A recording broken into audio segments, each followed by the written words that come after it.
এয়া যোৰহাটৰ পৰিস্থিতি মানে গৌৰৱ গগৈ পৰিস্থিতি, এয়া গৌৰৱ গগৈ পৰিস্থিতি। সুন্দৰ সুন্দৰ। এয়া যোৰহাটৰ গৌৰৱ গগৈ বিজয় উৎসৱ। ভাল লাগিলে। তাকে গৌৰৱদালে বহুত শুভেচ্ছা জ্ঞাপন কৰিলোঁ। আজি আমাৰ কষ্ট বহুত সাৰ্থক হ'ল। যেনিয়ে চাই তেনিয়ে গৌৰৱ গগৈৰ মানুহ।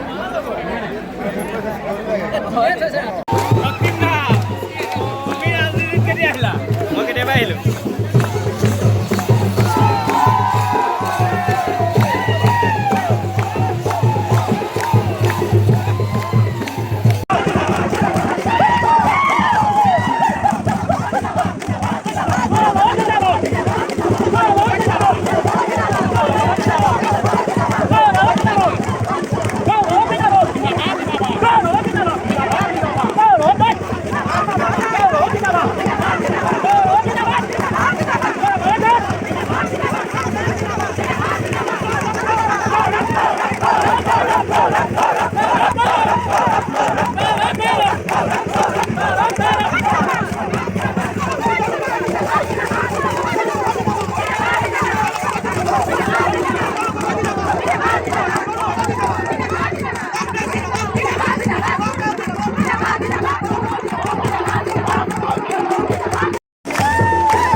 আজি যিহেতু বহু উৎকণ্ঠাৰ অন্ত পৰিল আৰু শৈক্ষিক নগৰী যোৰহাটত আজি গৌৰৱময় হৈ পৰিল আৰু গৌৰৱ দাদালৈ বহুত বহুত কামনা থাকিল।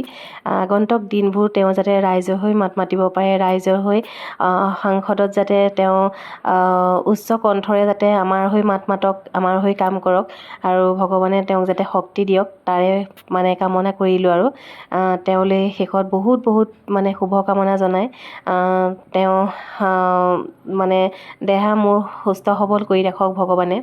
আৰু ভাল লাগিল, বহুতদিনীয়া উৎকণ্ঠাৰ অন্ত পৰিল আজি। আৰু যোৰহাটৰ ৰাইজে দেখুৱাই দিলে শৈক্ষিক নগৰী বুলি এনেই নকয়, আচলতে বিবেকেৰে মানে নিজৰ মূল্যৱান বহুমূলীয়া ভোটটো অথলে নিনিলে। এজন যোগ্য ব্যক্তিক আমাৰ যোৰহাটৰ ফালৰ পৰা জিকাই পঠোৱা হ'ল আৰু আমি যোৰহতীয়া হিচাপে সঁচাকৈ গৌৰৱ অনুভৱ কৰিছোঁ।